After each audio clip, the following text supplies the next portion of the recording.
Assalamualaikum. This is Aisha. I work in an MNC.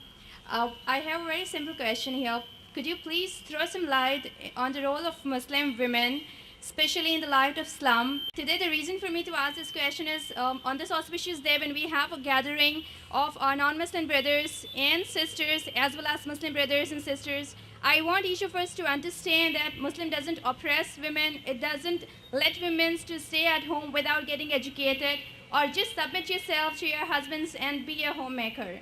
So could you please throw some light on that? Thank you, sister. Sister has asked a very good question. She says that I should throw some light on the status of women in Islam. Sister, in fact, the glorious Quran is the only religious scripture on the face of the earth which in reverence of the women have the fourth surah of the Quran named after them. Surah Nisa, meaning surah women. No other religious scripture gives this honor. There is another surah in the name of only one woman, which is not there in any other religious scripture. Surah Maryam, surah number 19, the mother of Jesus Christ, may peace be upon him. The glorious Quran has honored women. The names of the chapters, the surahs, are there in reverence for the women. As far as the concept is, or the popular theory is concerned, that Islam degrades women, one ayat of the Quran is enough to disprove the claim. Allah says in Surah Ahzab, surah number 33, ayat number 35, Innal Muslimina wal Muslimat, be it Muslim men or Muslim women, wal Muminina wal Muminat, be it believing men or believing women, was Sadiqina was Sadiqat, be it the truthful men or truthful women. 10 categories are given: men, women. Whoever does good will be rewarded greatly. Allah did not say, if a man does good, I will reward him more. If a woman does good, I will reward her less. Islam doesn't say that. Today in our society, when we talk about man and woman are equal, when we say they are equal, we actually don't mean to say equal. We are trying to say they are identical. Islam does not believe in the identicality of a man and a woman. Islam believes in the equality of man and woman. What is equality? See, suppose if I say, the goat eats grass, and in the zoo tomorrow, I set a rule that I will make the tiger also eat grass because all animals are equal. That is not equality, that is identicality. And this is illogical. Tomorrow if I say, why should only a woman deliver a baby? Let a man also become pregnant and deliver a baby. Although one fellow has experimented and he has passed that experiment, but no other man will be ready to do that. Allah subhanahu wa ta'ala created man and woman separately, gave them certain anatomical features, gave them a different chemistry, and based on that Allah said, this is your responsibility and duty, this is your responsibility and duty.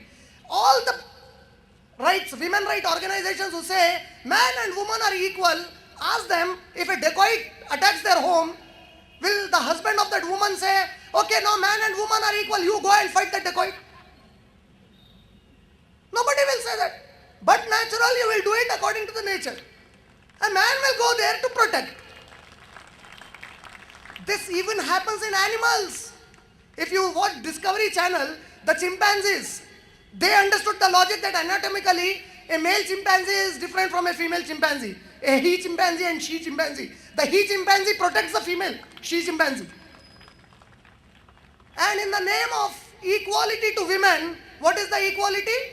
The National Crime Victimization Survey Bureau of United States of America, for the year 2001, it says 230 women are raped per day in America. This is equality there. And imagine the situation, you have temperature in US which is in minus degrees, and the men are wearing blazers, coats, the woman has a mini and a midi. Even the cold doesn't affect her. This is equality there. Supermodel girls, you know, at the end of the day, after 2 years, 3 years of her supermodeling, she commits suicide because she is of no use to the market. Is this upgradation? South Africa, there is a actress, South African actress by the name Charlize Theron.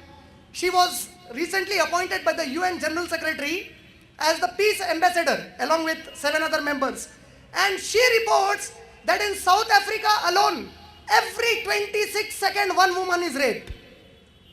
This is equality there. In our own country, India, in our motherland, India, according to the report of Times of India, 31 December 2007, Tuesday, it says on page number 6 or page number 3, the report says that the National Crime Bureau of India, it says that 19,348 women in India were raped in the year 2007 itself.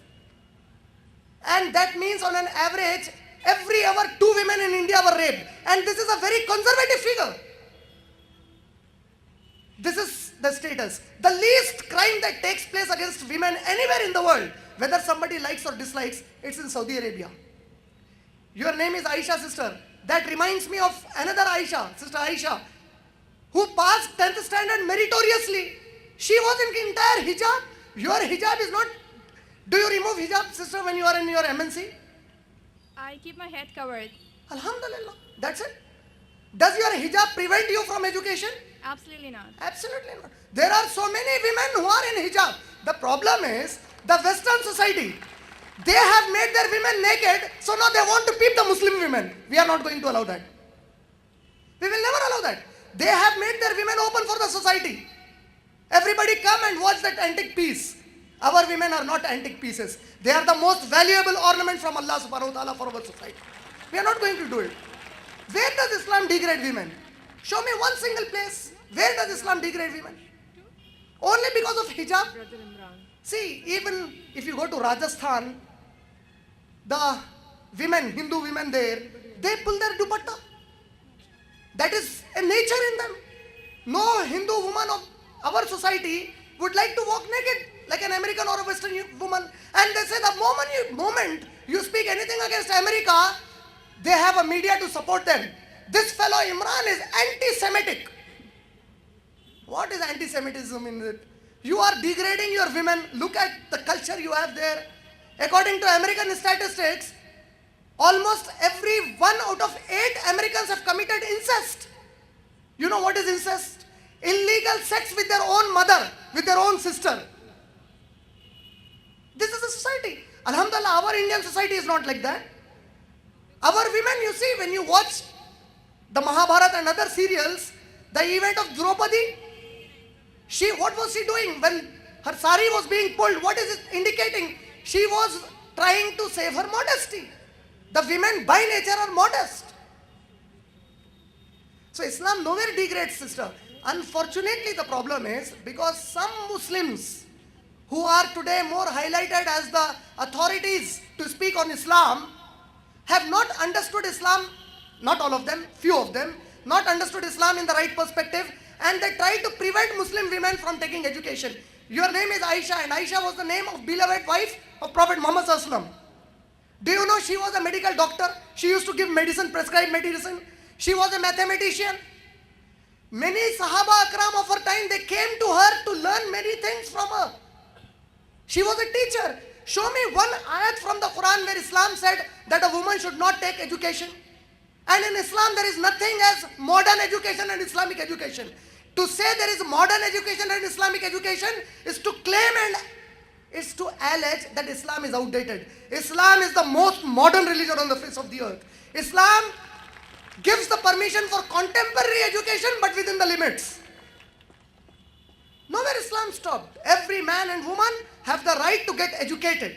Yes, what Islam says is, based upon your protocols of your anatomy and your chemistry and your other responsibilities, you should do certain things in the society and not do certain things in the society.